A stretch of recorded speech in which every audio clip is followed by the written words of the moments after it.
You know what I find just intriguing?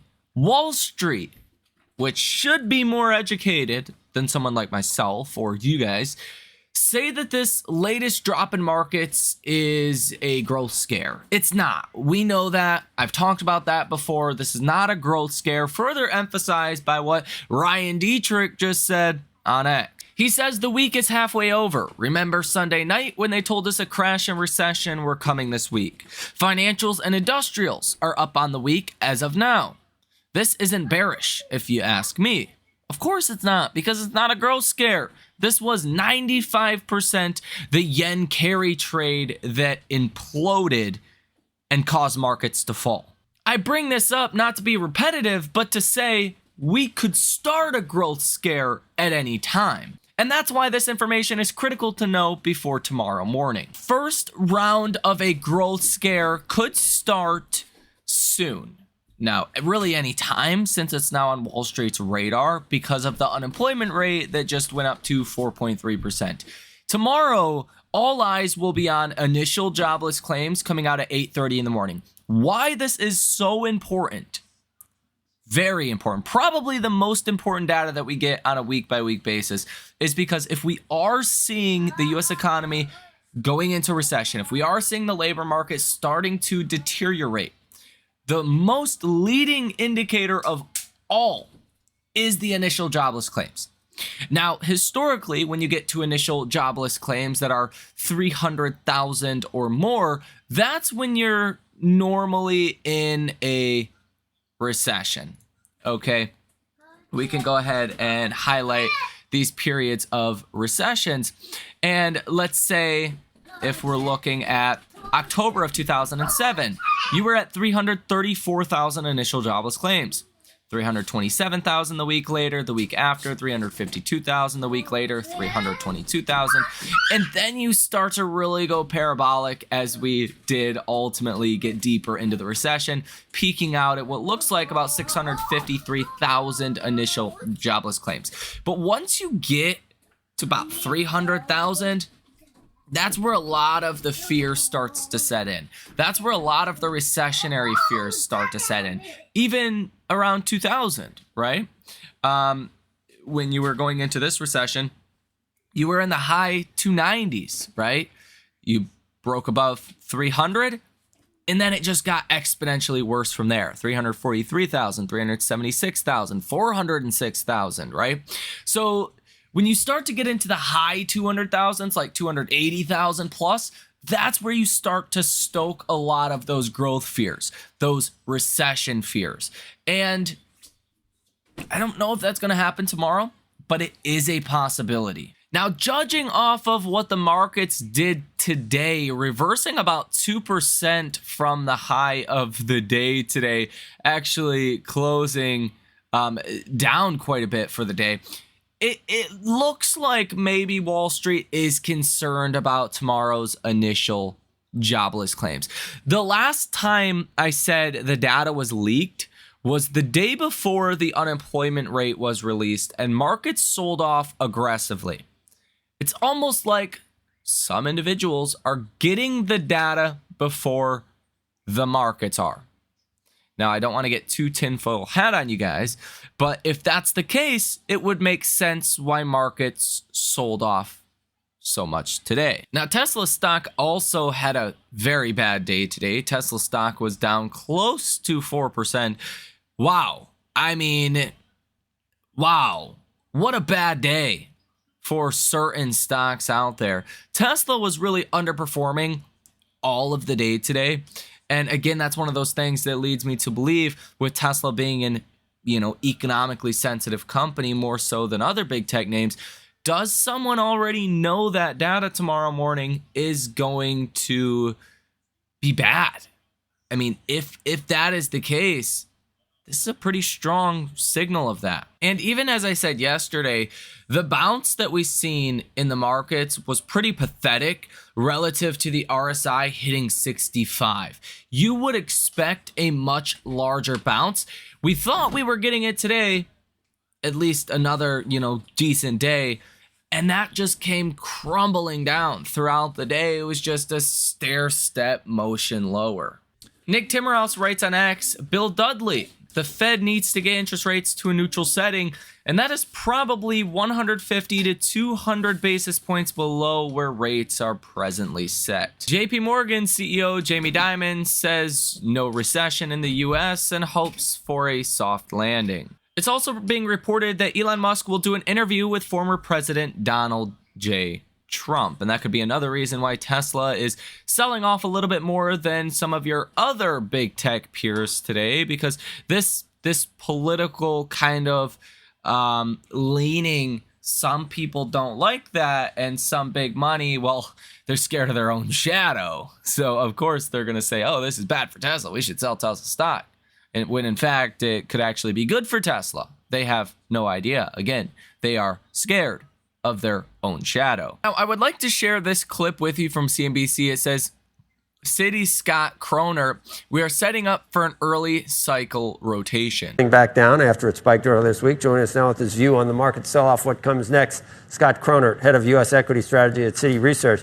What were you thinking when it got above, how high did it get, Scott? Do you see it that day? It was well above 50, wasn't it? It got well above 50. Yeah, Joe. I mean, I'd say obviously it's a shock because we've been living in this low VIX regime for quite some time now. But heck, going back in our ETF work over the years, I think there's been a strong, group of traders out there that when they see these volatility spikes, there's a natural proclivity to want to sell into it because the roll feature that comes with the ETFs on the VIX usually means that there's a better odds that the elevated VIX won't usually persist.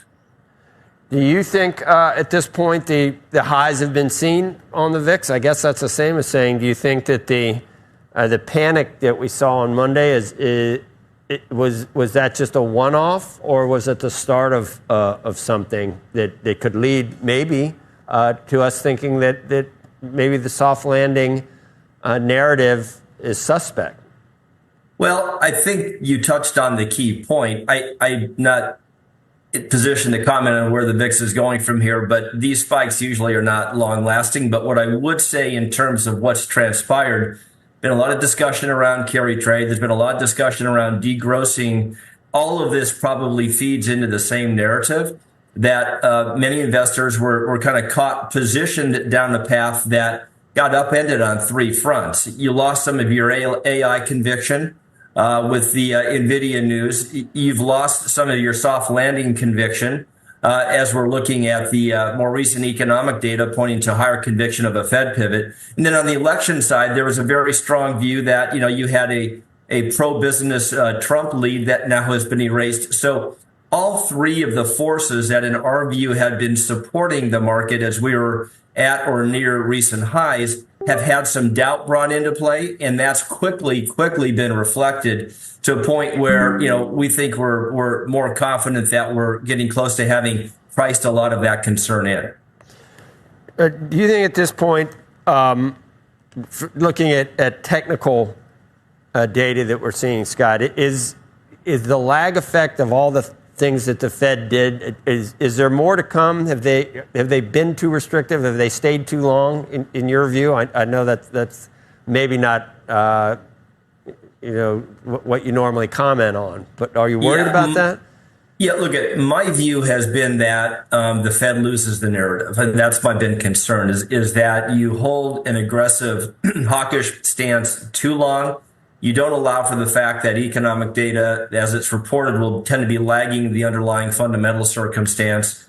And you wake up and you find that economic activity has been, in a decelerating mode, and now you have to go into overdrive and attempt to pull it out, right, with a more aggressive response, which is now what's happening, right? So the good news, if you will, is that we're now talking about here at Citi, two back-to-back 50 basis point cuts, September and November, then another 25 in December. So you're looking at a more aggressive response. Now I have to navigate what all this means for earnings via, economic sensitivity. And I got to tell you, Joe, our view has been pretty consistent here that we think you have to be clear on differentiating the S&P 500, i.e. that definition of Wall Street, from the broader economy in Main Street, where the S&P 5 is beaten to a different drummer fundamentally.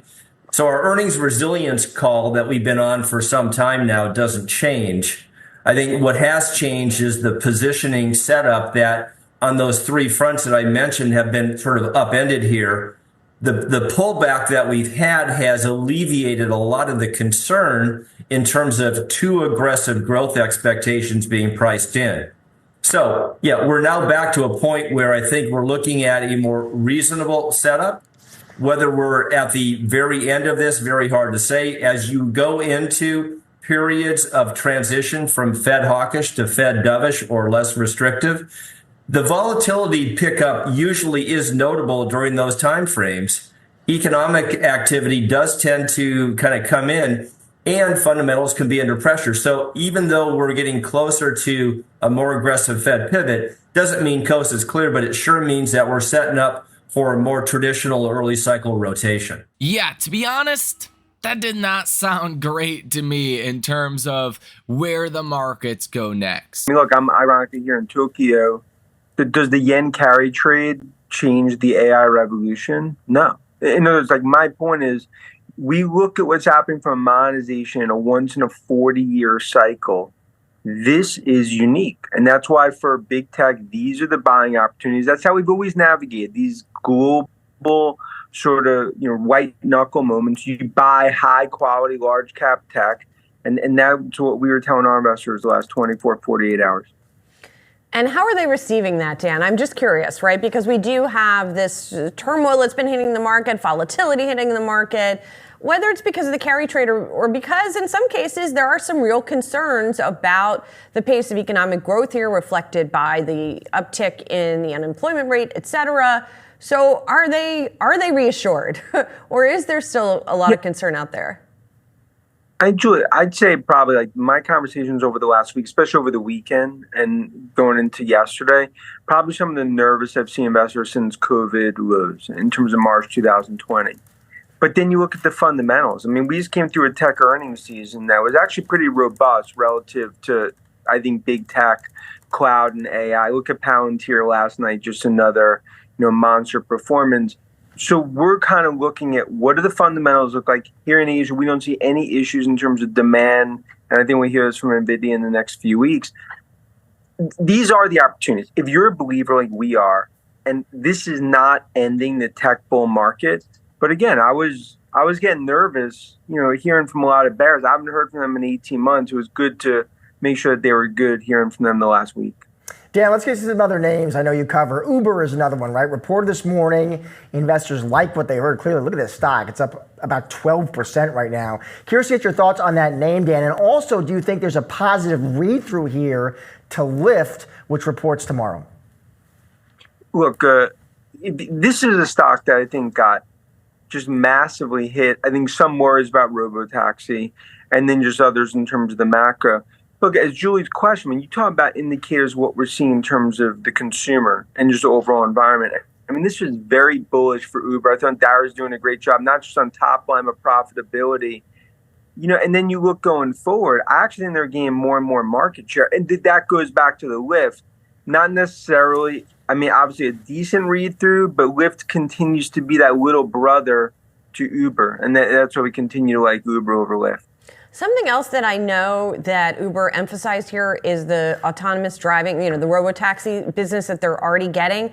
And I find this a really fascinating theme here, Dan, because, Tesla talks all about autonomous driving, but there are actually companies doing it and they're not getting as much attention.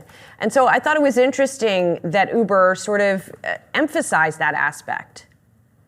Yeah, and I thought that's not coincidental. I mean, they wanted to make sure, don't forget about us in terms of what's happened in Uber. Look at Waymo. I don't think Alphabet's getting any credit in terms of that, in terms of what they're doing. But look, this all comes down to Robotaxi Day 10/10. I mean, what Musk and I think Tesla are going to come out with, I think could be eye-popping. And I think it's really going to put more and more pressure on Uber, on the overall industry to accelerate what I ultimately view as the autonomous future. So that's the other side of Tesla right now. Everyone's looking forward to the Robotaxi event on October 10th. And we still have some time until then. We still have about 2 months And there's really not any other catalysts that are outlined between now and then. So for Tesla to see a little bit of a breather here, a little bit of a reset lower before we can make our way higher again makes a lot of sense, and I think is actually very healthy. In fact, even buying Tesla now looks like a good idea as long as you believe there's no recession coming. Now, if there's a recession coming, then things are going to get worse for Tesla. Okay, things are going to get worse for the broader markets. And I think the risk is too high for that right now, to be honest, right? If we go into a recession, markets could fall a lot. If we have more growth scares, markets could fall a lot. And I think that's just too high of a risk for a lot of people to take right now. But if you are a bull, if you do believe the economy is going to stay strong and there's not going to be a recession, then I think now is a fantastic time to buy the dip in Tesla, especially since we know there's this robotaxi event on October 10th. Normally, Tesla rallies into events. So even from that perspective, the odds are good that you do see a rally from now until October 10th. Now, depending on where Tesla's at October 10th, then, we could discuss what would come next after that event.